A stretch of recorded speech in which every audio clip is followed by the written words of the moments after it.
তিলজলায় ফের অ্যাকশনে বুলডোজার। তিলজলায় ভাঙা হচ্ছে বেআইনিভাবে তৈরি করা বাড়ি। তিলজলায় চলছে বাড়ি ভাঙার কাজ। জিজে খান রোডে নির্মীয়মান আবাসনে বুলডোজার। পরপর দুটি নির্মীয়মান আবাসন ভাঙছে পুরসভা। উন্নত মানের যন্ত্রাংশ দিয়ে ভাঙা হচ্ছে বাড়ি। আজও তিলজলায় অ্যাকশনে বুলডোজার। আজও তিলজলায় চলছে বাড়ি ভাঙার কাজ। জিজে খান রোডে নির্মীয়মান আবাসনে বুলডোজার। আর এই বিষয় নিয়ে এই বিস্তারিত তথ্য তুলে ধরেছে আমাদের প্রতিনিধি প্রীতি পাত্র।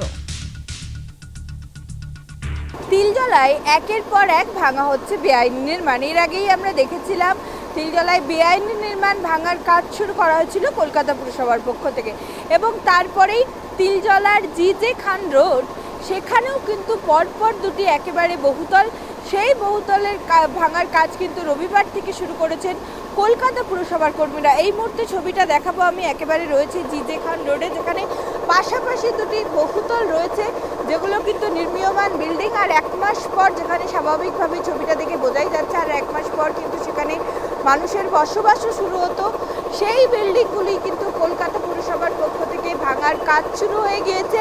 এবং যেটা কলকাতা পুরসভার বিল্ডিং ডিপার্টমেন্ট সূত্রে খবর, এই বিল্ডিংগুলো তৈরি করার জন্য কিন্তু কোনো নির্দিষ্ট প্ল্যান নেই, এবং বেআইনিভাবে কিন্তু সম্পূর্ণ বিল্ডিংটাই তৈরি হয়ে গেছে।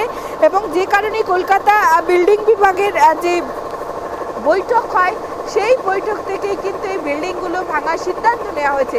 প্রথমে যারা জমির মালিক রয়েছে বা বিল্ডিং যারা তৈরি করছেন তাদেরকে নোটিফিকেশান দেওয়া হয়েছিল, তবে জমি যে বৈধ বা গোটা বিল্ডিংটা যে বৈধ, সেই বিষয়ে কোনো রকম তথ্য কিন্তু তারা দিতে পারেননি।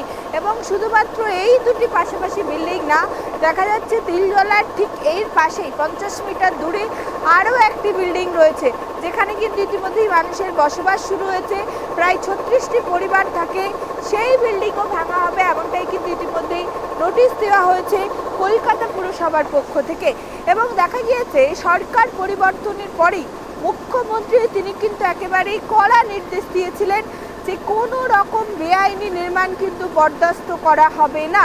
যেখানে যেখানে বেআইনি নির্মাণ রয়েছে এবং এই বেআইনি নির্মাণের পেছনে যারা রয়েছে তাদের সবার বিরুদ্ধে কিন্তু ব্যবস্থা নেওয়া হবে। এবং সেই মতো দেখা যাচ্ছে শহর কলকাতার একাধিক জায়গায় একের পর এক একেবারে বুলডোজার অ্যাকশন, বেআইনি নির্মাণ কিন্তু ভেঙে গুড়িয়ে দেওয়া হচ্ছে।